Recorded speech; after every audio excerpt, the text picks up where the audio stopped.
out of every 10 startups and SMEs will fail before the first 5 years of founding, right?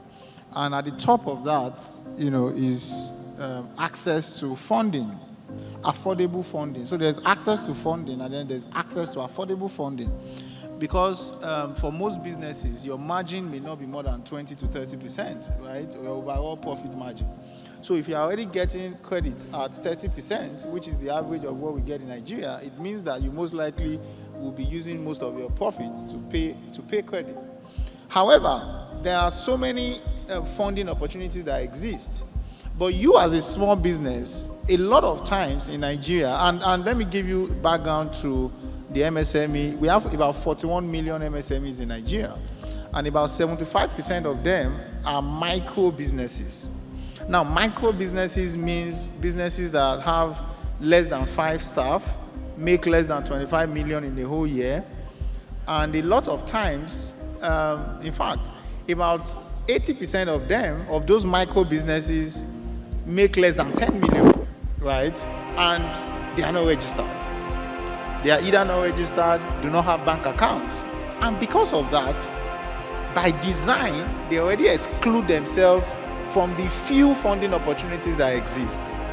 Because these funding opportunities would require you most times to have a bank account. They would require you to be registered. They would require you to have records. Now, if you're an MSME and you intend to scale, it is very important that you keep records. If you do not know anything about accounting and you cannot afford to hire an accountant, go on YouTube, go on Coursera, and take courses called Accounting for Non-Accounting Professionals or Finance for Non-Finance Professionals. You can take those courses for less than 3,000 naira, 2,000 naira. It would open your mind to how to manage your finance. There are other applications, right? There are so many invoicing and accounting basic apps that you can install on your phone, and for less than 500, 300, 1,000 a month, right, you can manage your small business's records. Now, if you register and you have those records and you brand yourself properly, you can then begin to apply for some of these grants that exist, grants and funding.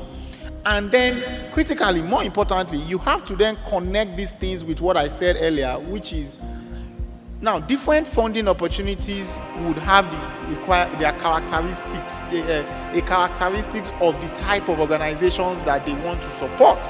So you have to begin to craft your message, your value proposition as a business, in such a way that resonates with the funders, right?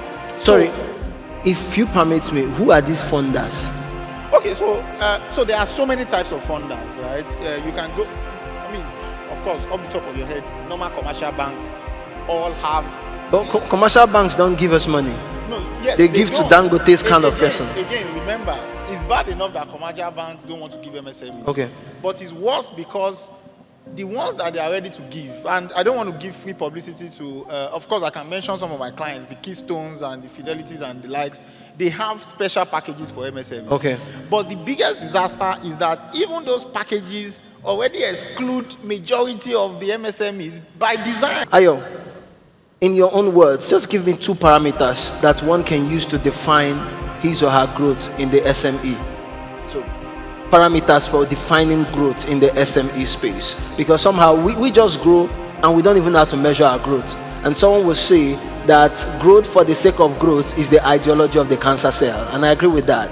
So for us not to have a cancerous growth, for us not to have a stunted growth, how can we measure our growth doing business? Okay, so so I have a minute for that. So there's a difference between growth and scaling. So I think if you're a small business, what you should be thinking about is scaling. Not growth. Not growth. What's the difference? So the difference is that scaling means you are the same size, but you are expanding your operations. You are reaching more people, right? Growth means there's corresponding expansion. You are incurring more expenses for you to grow. So now you should be thinking about scaling so that you are not incurring additional money. You are not incurring additional cost. And the best way to do that is to leverage digital. But again, that's not here for now. So let me quickly go to what you're saying. So how can you measure that you're scaling? Yeah. customer acquisition, right? Customer acquisition. How many customers how are you growing your customer base? Revenue, right? How is your revenue growing? Revenue generated. Versus your industry average, right? Third is profit, right? So how is your profit growing? Then there's profit to revenue margin. Wow. That's good enough, sir. That's good enough. That's good. That's economics class already. Did you hear that?